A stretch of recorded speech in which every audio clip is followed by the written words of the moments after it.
লেওরা এমন পাড়ায় বাস করতে এলাম, কেউ কাউকে সম্মান দিতে জানে না। কার সাথে কি ঘটনা ঘটলে গো? এই পাড়ার কিছু কিছু জারদ সন্তান আছে, আমি রাস্তা দিয়ে হেঁটে আসছি, আমাকে চুদুন ক্যাবলা বলে অপমানিত করছে। নাতি সম্পর্কে হবে, হয়তো মজা করেছে তোমার সাথে। মজা লাই এগুনাকে মজা বলে না, আমাকে ঘোর অপমান করেছে। কে ছেলেগুলা, কে কাদের বাড়ি ছেলে? পাড়ারই ছেলে। কার বাড়ি ছেলে? একটা হেবলু ছেলে ছিল, আর একটা কি ওর বাপের নামটা কি ভুলে গেলাম, যে সাইকেল মিস্ত্রি করে গো, ওই ছোঁড়া।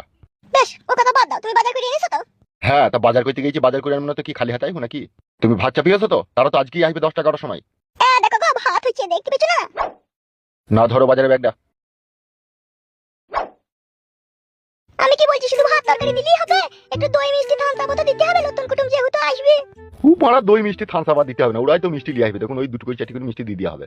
তাই বললে হয় আব্বা? নতুন কুটুম শ্বশুর বললি কথা, দুটো করে চারটে করে মিষ্টি দিলে হবে, থান সাপটা দিতে হবে, মা ঠিকই বলছে। তো গুদমুকু ছোড়াকে তো কাজের সময় পাওয়া যায় না বে, কোথায় ছিলি কোথাও এতক্ষণ?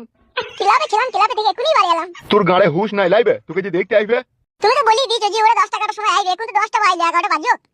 বাল মুকুচুদা, কোথায় কি আনতে হবে না আনতে হবে একটু সেজে গুজি ফিটফাট হয়ে থাকবি নাকি? ক্লাব মারাইতে গেছে, ক্লাব ভাতারির বেটা আমার। গাল দিও না আব্বা, আজ বাদে কাল আমার বিয়ে হবে, গাল দিলে হবে? বাড়া ছোঁড়া আমার। ই কি গো, ওইভাবে ভাষা খারাপ করছো কেন? তা কি বলবো, ও ফেদা মুকুকে আমি? ও আর বি আর আমাকে বাজার হাট করে এনে খাইতে হবে কেন? ও কি বাজারটা আনতে পারতো না?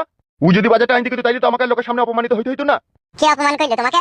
পাড়ার এই ছোড়া গুনা, আমি বাজার লিয়ে আসছিলাম, আমাকে আজে বাজে কথা বলে অপমান করলো। কেন, কিসের